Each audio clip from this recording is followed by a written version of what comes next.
Ó, e o Thiago Narlock, ele falou aqui, Pastor, o senhor poderia discorrer um pouco sobre os diferentes níveis dentro do cessacionismo? O que Cessacionismo. é? É a ideia de que os dons cessaram. Ah, Então, então, eu posso acrescentar minha dúvida nisso Pode, também? pode. Eu sou evangélico, eu oro em línguas e tudo mais, e tem gente que tem a linha de que isso não existe. Aquela coisa dos dons do Espírito Santo serem espalhados pela terra. Qual que é a tua visão sobre isso e completar a pergunta? Bom, então veja bem. A Bíblia fala de dons espirituais. Dom da profecia? E você tem São quantos? 4 listas de dons. Tá. Você tem, aliás, 5 listas de dons. Você tem Romanos 12, você tem 1 Coríntios 12, você tem 1 Coríntios 14, São trechos que falam sobre isso. que tratam do assunto de Tá. dons espirituais. Efésios 4 Pô, e 1 de Pedro 4. Então são 5 textos da Bíblia que lidam com isso. Então, alguns entendem que esses dons chamados dons de sinais, dom de profecia, dom de cura, dom de línguas, cessaram. Porque entendem que quando vier o que é perfeito, o que em parte será aniquilado, entendem que o que é perfeito seria o cânon, fechamento do cânon. Terminado, a Bíblia agora está completa, tem uma capa ulterior. mas cessaram quando? No momento em que, Cristo? com o advento dos apóstolos, depois dos apóstolos, teria cessado. O que eu pessoalmente entendo?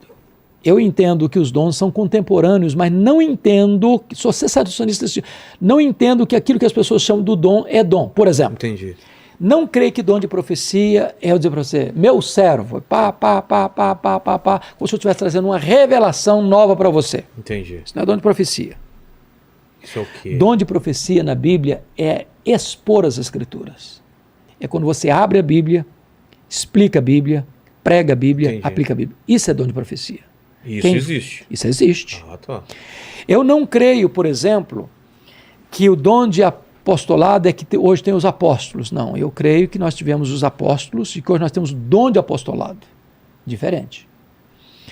Eu não creio que o dom de línguas, do jeito que se usa hoje, tem amparo nas Escrituras no seguinte aspecto. Primeiro, não creio que a evidência do batismo com falar em línguas, que a evidência do batismo com o Espírito Santo é falar em línguas. Ah, tá. Concordo. Segundo, Não necessariamente uma pessoa que é batizada no Espírito Santo tem que falar em línguas. Depois, eu não creio que a prática está sendo usada de acordo com o que ensina Paulo. Porque o que Paulo ensina?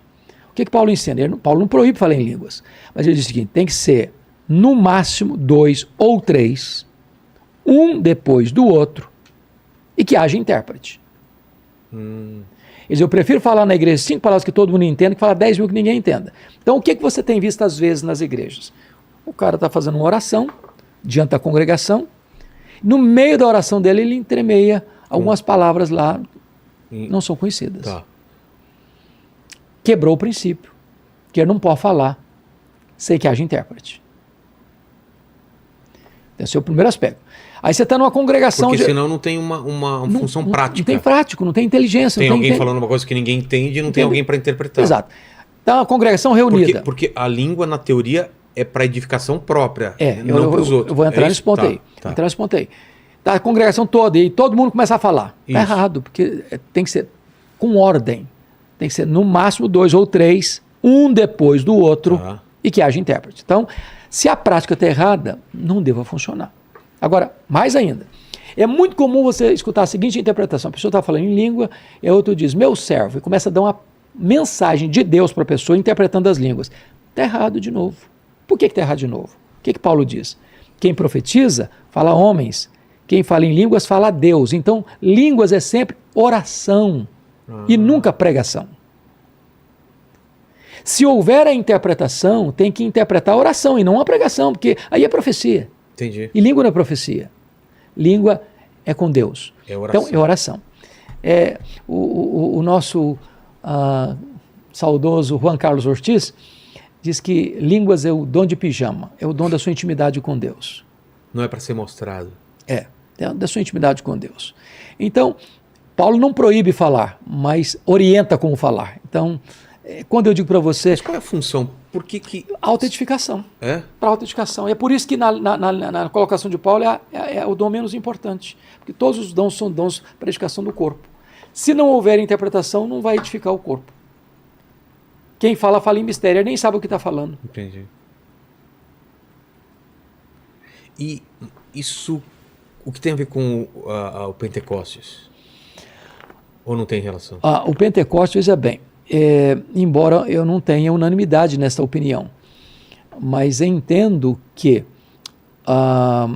o que aconteceu no Pentecostes não é isso que aconteceu em Corinto. Tá. Porque lá em Pentecostes o que está acontecendo é que todos entendem, e ali é língua vernacular, ali é língua falada. Que existe e cada um está entendendo. Dialetos. Tá. Né? E cada um entendendo a sua própria língua. Entendi.